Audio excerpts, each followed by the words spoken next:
মৰমৰ ছাত্ৰ-ছাত্ৰীসকল মেথছ এডুকেশ্যনলৈ তোমালোক সকলোকে স্বাগতম জনাইছো। আমি ক্লাছ 9 ৰ এডভান্স মেথছৰ অখণ্ড সংখ্যাৰ পাটিগণিত এৰিথমেটিক ইন্টিজাৰ চেপ্টাৰটোৰ ওপৰত মুঠতে দুটা ভিডিঅ' আগবঢ়াইছো। এই ভিডিঅ'টোত আমি গণিতীয় আৰু তত্ত্ব মেথমেটিকেল ইন্ডাকচনৰ সম্পৰ্কে বিশেষ ধৰণৰ ধাৰণা আগবঢ়াইছো। ইয়াৰ পৰৱৰ্তী পৰ্যায়ত অৰ্থাৎ আজিৰ এই ভিডিঅ'টোত আমি ভাগফলন উপপাদ্য ডিভিজন এলগৰিথম যেটো প্ৰুফ আমাৰ কাৰণে যথেষ্ট ইম্পৰ্টেন্ট হয়। গতিকে সেই ভিডিঅ'টো প্ৰুফ কৰিবলৈ যত্ন কৰিম। গতিকে পলম নকৰি ভিডিঅ'টোলৈ আগুৱাই যাওঁ।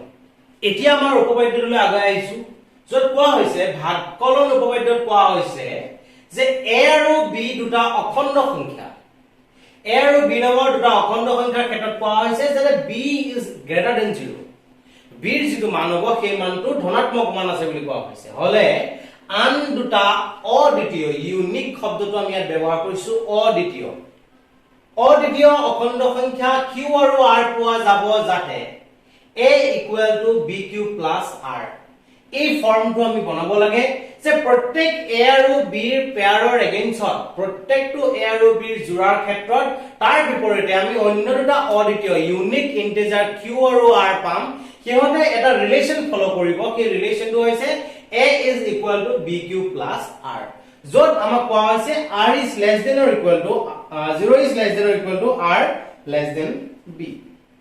এতিয়া এই কথাষাৰৰ পৰা ইয়াৰ যদি প্ৰুফ কৰাৰ ক্ষেত্ৰত আমি যদি আগবাঢ়ো, একেবাৰে প্ৰথম কথা যে প্ৰমাণলৈ যদি আমি আগুৱাই যাওঁ, একেবাৰে প্ৰথম আমি এটা AP বিবেচনা কৰো। আমি এটা সমান্তৰ প্ৰগতিৰ বিবেচনা কৰো। এটা সমান্তৰ প্ৰগতি বিবেচনা কৰা হ'ল।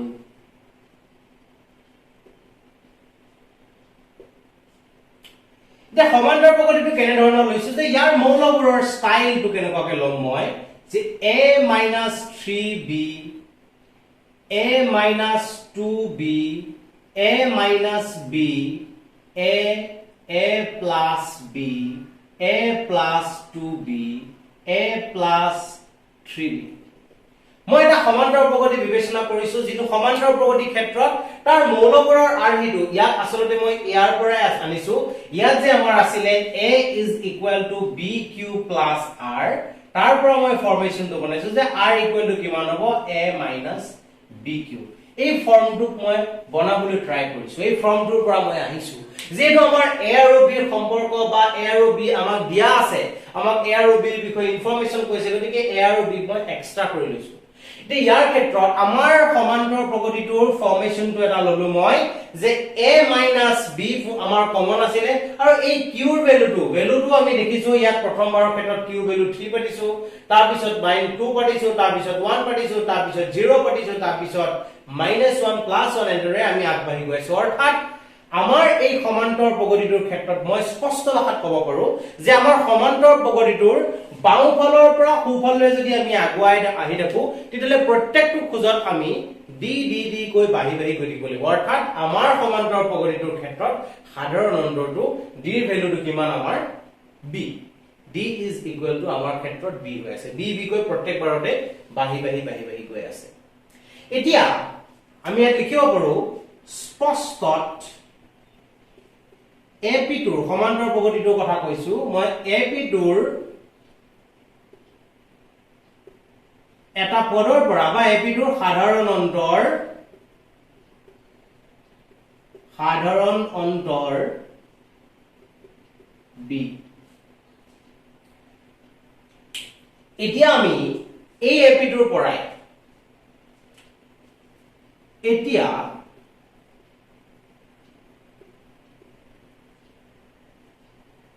এটা মৌল বা এটা পদ বুলি ক'ব পাৰো, এটা পদ r বিবেচনা কৰা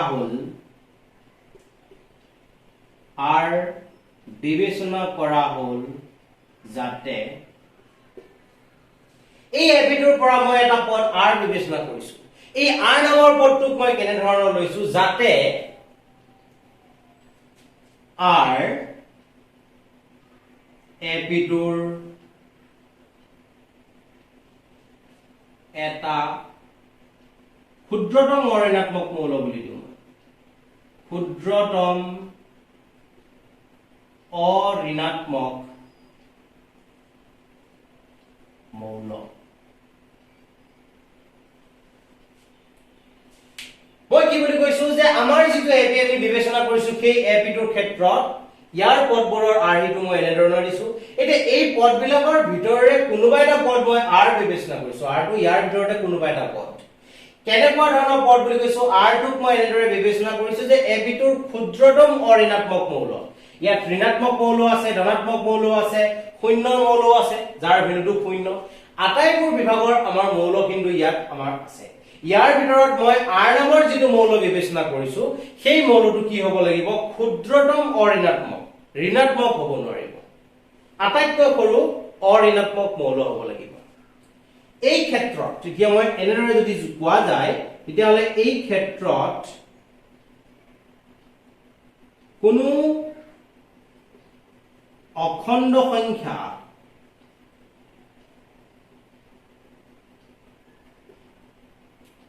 কিউৰ বাবে r is equal to a minus b Q হ'ব। অবভিয়াস কথা যে ইয়াৰ যেটো আমি এটা এপি বিবেচনা কৰিছো,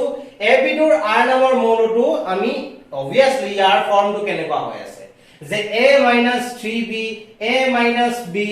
a minus twice b, a minus b, a plus b, প্ৰত্যেকবাৰতে b b গৈ যে এটো বাঢ়ি গৈ আছে, গতিকে a আৰু b ৰিলেট কৰি পেলাই এই কিউৰ ভ্যালুটো ইয়াত যেনেকৈ কিউৰ ভ্যালুটো ইয়াৰ ক্ষেত্ৰত 3, কিউৰ ভ্যালু ইয়াৰ ক্ষেত্ৰত 2, কিউৰ ভ্যালু ইয়াৰ ক্ষেত্ৰত 1, এনে ধৰণে এনেকুৱা এটা মৌল r বিবেচনা কৰিছো যাৰ কিউ মানটোৰ ক্ষেত্ৰত কি হৈ আছে, এই a minus b কিউটো ইয়াৰ ভিতৰৰ পৰা এটা মৌল a minus b কিউ বিবেচনা কৰিছো, যিটো মৌলই আচলতে ক্ষুদ্ৰতম আটাইতকৈ সৰু অঋণাত্মক মৌল। যেহেতু মই অঋণাত্মক বুলি কৈছো গতিকে মই এটা কথা ক'ব পাৰো 0 is less than or equal to r। এই r ৰ মানটো শূন্য বা শূন্যতকৈ ডাঙৰ হ'ব, এই কথাটো মই ক'ব পাৰো। এতিয়া ইয়াৰ লগত কন্ডিশনটো কি আছিল যে r is less than b। আমি এটা প্ৰমাণ কৰিব লাগে, আমি দেখুৱাব লাগিব যে r ৰ মানটো b তকৈ সৰু। এই r ৰ মানটো b তকৈ সৰু প্ৰুফ কৰিব ক্ষেত্ৰত মই একেবাৰে প্ৰথম বিবেচনা কৰিছো, এই ক্ষেত্ৰত মই ধৰো আমি উল্টা ভাবে কথাটো কৈছো যে আমি দেখুৱাব লাগে আচলতে আমি এতিয়া শো কৰিব লাগে যে এই r ৰ মানটো b তকৈ সৰু, এই কথাটো আমি প্ৰুফ কৰিব লাগে। আমাৰ টাৰ্গেট এটো, এই টাৰ্গেটৰ পৰা আমি বিপৰীত দিশত আগবাঢ়িছো। আমি কৈছো যে r is greater than or equal to b, r ৰ মানটো b বা b তকৈ ডাঙৰ বুলি যদি আমি ভাবিলো তেতিয়াহ'লে কেনেকুৱা ধৰণৰ খেলিমেলি সৃষ্টি হয় আমি এবাৰ চাব পাৰো। এতিয়া r ৰ মানটো মই b তকৈ ডাঙৰ বুলি ধৰি ললো, এই ক্ষেত্ৰত মই এতিয়া চাব পাৰো এতিয়া আমি যেটো r ৰ মান লৈছিলো, আমি r ৰ মানটো লৈছিলো যে r is equal to a minus b Q, এটো আছিল আমাৰ r ৰ মান। এতিয়া আমাৰ যেটো ab দিয়া আছিল, আমি যেটো ab কথা বিবেচনা কৰিছিলো তাত কেনেকুৱা আছিল টাৰ্ম বিলাক a minus 3b, a minus 2b, a minus b এনেদৰে গৈ আছিল, ইফালে এনেদৰে আহি আছিল। এতিয়া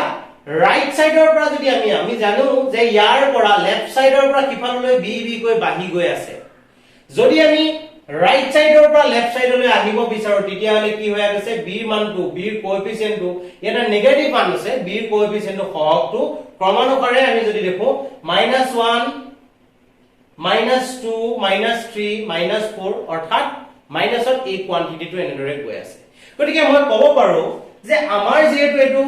r ৰ মানটো যদি a minus b কিউ হয় তেতিয়াহলে তাৰ আগৰ টাৰ্মটো কিমান হ'ব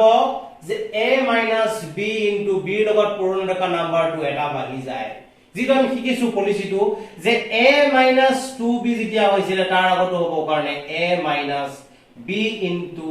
2 plus 1 যেটোৰ মানটো হৈছে 3। এই 2 জায়গাত ইয়াত 3 হৈ গৈছে, 1 বাঢ়ি গৈছে। সেই ক্ষেত্ৰত একেটা কন্ডিশন এপ্লাই কৰি মই ক'ব পাৰো যে r যেটো মৌল আছিল a minus b কিউ তাৰ আগৰ টাৰ্মটো কিমান হ'ব বুলি ক'লে সহজ অৰ্থত আমি ক'ব পাৰো যে a minus b whole into q plus 1। এতিয়া এই a minus b whole into q plus 1 ৰ ক্ষেত্ৰত যদি মই আগুৱাই যাব বিচাৰো তেতিয়াহলে মই ক'ব পাৰো a minus b q minus b, অৰ্থাৎ আমি ক'ব পাৰো এই a minus b q মানে আমাৰ হৈছে r আৰু এটো হৈছে r minus b। এতিয়া যেহেতু আমি কাষত কৈছো যে r is greater than or equal to b, যদি r is greater than or equal to b অর্থাৎ r ৰ মানটো যদি b কৈ ডাঙৰ বা b ৰ সৈতে সমান হয় then obviously r minus b is greater than or equal to 0 কিয় কাৰণে কৈছো যেহেতু r is greater than or equal to b যদি r ৰ মানটো b বা b কৈ ডাঙৰ হয় তেতিয়া হলে এটা স্পষ্ট কথা যে r minus b ৰ যিটো মান হ'ব সেই মানটো কেতিয়াও ঋণাত্মক হ'ব নোৱাৰে ইতে কথাখিনি ইয়াৰ পৰা খেলিমেলিটো আমাৰ আৰম্ভ হয় ইয়াৰ পৰা খেলিমেলিটো এটো কাৰণে আৰম্ভ হয় যে আমাৰ যিটো মৌল আছিল আমাৰ যিটো এপি কথা বিবেচনা কৰিছিল আমি যিটো এপি কথা ইমান সময় পাতি আছিল সেই এপিটোৰ ক্ষেত্ৰত ক্ষুদ্ৰতম অঋণাত্মক মৌল ঋণাত্মক নহয় ঋণাত্মক নোহোৱা আটাইতকৈ সৰু মৌলটো আমি কৈ আছিল r অৰ্থাৎ এই r টো আটাইতকৈ সৰু মৌল এতিয়া আমাৰ যিটো a - b hall into q + 1 বুলি যিটো আমি এলিমেন্ট লৈছো বা যিটো পদ লৈছো সেই পদটো স্পষ্ট সেই পদটো r তকৈ সৰু r তকৈ আগত আছে মানে ইয়াতকৈ আগত থাকে ইফালে আহিলে কমি আহে গতিকে আগত আছে যেহেতু সেই পদটো নিশ্চয়কৈ সৰু হ'ব লাগিব যদি এটো সৰু হয় তেতিয়া হলে মই দেখিলো এটো এটা ধনাত্মক কিন্তু আমি কব পাৰো কিন্তু এপিটোৰ ক্ষুদ্ৰতম অঋণাত্মক মৌলটো কিমান আছিল আমাৰ ক্ষুদ্ৰতম অঋণাত্মক মৌলটো r equal to কিমান a minus bq গতিকে আমি কি ক'বলৈ ক'ব পাৰো গতিকে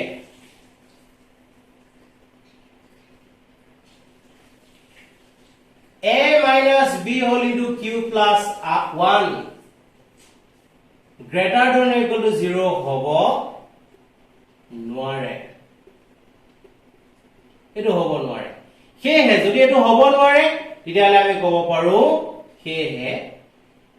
r is not greater than or equal to b that is আমি ক'ব পাৰো r is less than b r ৰ মানটো b কৈ সৰু অৰ্থাৎ a is equal to bq plus r ৰ ক্ষেত্ৰত আমি ক'ব পাৰো 0 is less than or equal to r is less than b আমাৰ যিটো স্টেটমেন্ট আছিল সেই স্টেটমেন্টৰ থ্ৰুতে আমি প্ৰমাণ কৰিলো এতিয়া কথাটো হ'ল যে আমি এটা কথা কৈছিলো যে r a আৰু b নামৰ এই জোড়াটোৰ ক্ষেত্ৰত যি অখণ্ড সংখ্যাৰ জোড়া q আৰু r যিটো পাও সেই q আৰু r নামৰ জোড়াটোটা কি বুলি কৈছিলো আমি সেই জোড়াটো ইউনিক সদায় অদ্বিতীয় এই q আৰু দ্বিতীয় এটা এনে ধৰণৰ q আমি নাপাম যে এই কন্ডিশনটো স্যাটিসফাই কৰিব যদি এই কন্ডিশনটো ইয়াৰ বাদে আৰু বেলেগে স্যাটিসফাই কৰিব নোৱাৰে তেনে হলে এই q টোৰ যিটো ইউনিকনেস প্ৰপাৰ্টি সেই প্ৰপাৰ্টিটো আমি প্ৰুফ কৰিব লাগিব এতিয়া আমি দেখুৱাব লাগিব যে q আৰু r এনে ধৰণৰ দ্বিতীয় এটা আমি এই a আৰু b নামৰ পেয়াৰটোৰ এগেইনষ্টত আমি দ্বিতীয় এটা q আৰু r ৰ এনে ধৰণৰ পেয়াৰ পাব নোৱাৰো ধৰো q1 আৰু r1 অন্য দুটা অখণ্ড সংখ্যা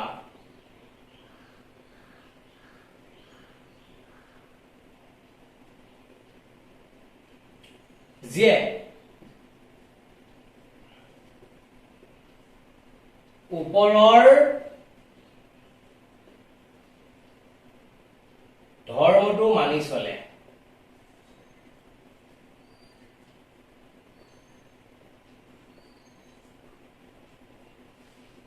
অৰ্থাৎ আমি ক'ব পাৰো অৰ্থাৎ a equal to আমি ক'ব পৰা হলো bq1 plus r1 আৰু obviously এটো কৈ আছো 0 is less than or equal to r1 is less than b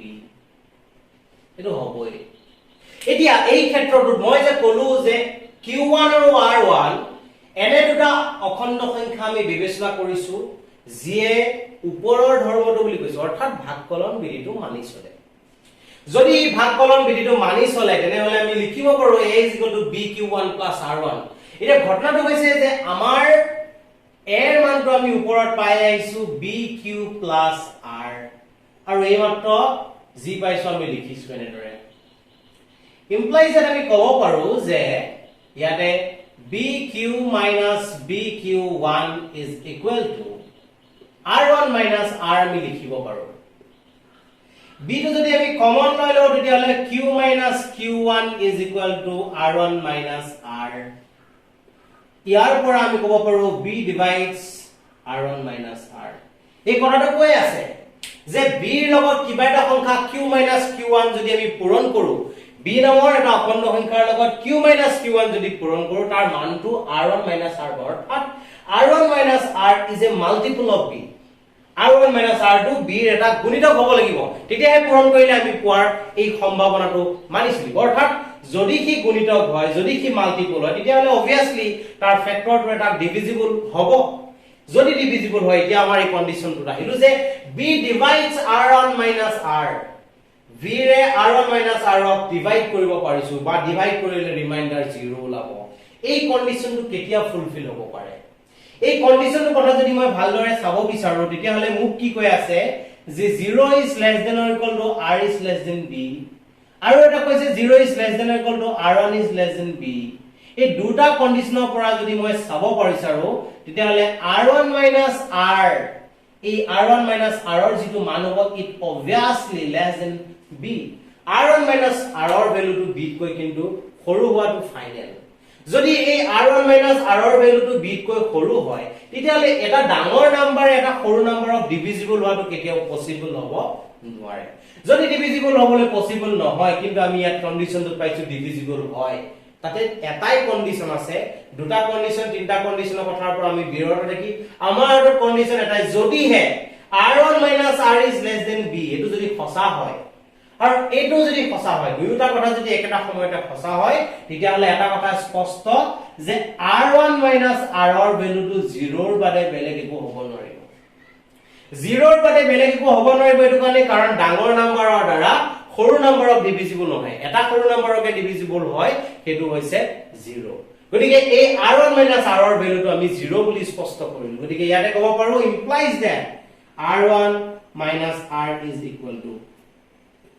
0 এই ক্ষেত্ৰত মই কাৰণ হিচাপে ক'ব পাৰো কি যে এই কন্ডিশনটো এই কথাখিনি মই লিখি দিব পাৰো যে ইমান implies that R1 minus R is less than B implies that R1 তলত আমি লিখিব পাৰো এক্সট্ৰাকে R1 minus R is less than B, B divides R1 minus R ইয়াতে আমাক B greater than 0 বুলি যেহেতু কৈছে implies that আমি ক'ব পাৰো R1 minus R is equal to 0 হ'ব লাগিব। এটো কাৰণ হিচাপে আমি কাষত লিখি দিম। এটো আমাৰ কাৰণ। এটো লিখাৰ কাৰণটো মই কাষত এন্ট্ৰিখিনি লিখি দিব পাৰিম।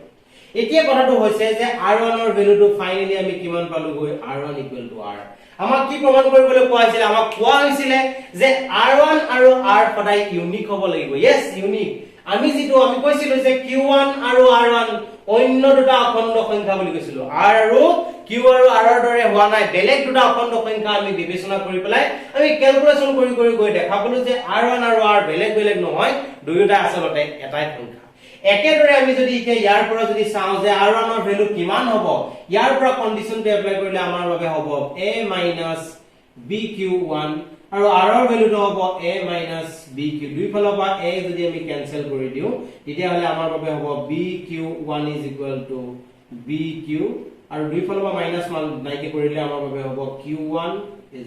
q অৰ্থাৎ q নম্বৰ অখণ্ড সংখ্যাৰ ক্ষেত্ৰটো যেটো আমি q1 বুলি বিবেচনা কৰিছো q কিন্তু আসলে বেলেগ অখণ্ড সংখ্যা নহয় আমি যেটো কন্ডিশন প্ৰথম ধৰি লৈছিলো সেই অখণ্ড সংখ্যাতে আমাৰ পায় এটা সুন্দৰ থিওৰেম এই থিওৰেমটো প্ৰুফটো যথেষ্ট ইন্টাৰেষ্টিং হয় আমি কিছু দীঘলীয়া হৈছে ভিডিওটো আমাৰ দীঘলীয়া হৈছে তাৰ কাৰণটো আমি ভিতৰৰ কথাবোৰ অলপ বুজিবলৈ বা বুজাবলৈ চেষ্টা কৰিছো ইয়াৰ পৰৱৰ্তী ভিডিওটোত আমি ইয়াৰ পিছৰ ম্যাথছ বিলাকলৈ আগুৱাই গৈ থাকিম গতিকে এনে ধৰণে সুন্দৰভাৱে ম্যাথছবোৰ বুজি থাকিবৰ বাবে চাই থাকিবৰ বাবে আমাৰ ভিডিওটোৰ লগত সংযুক্ত থাকক ধন্যবাদ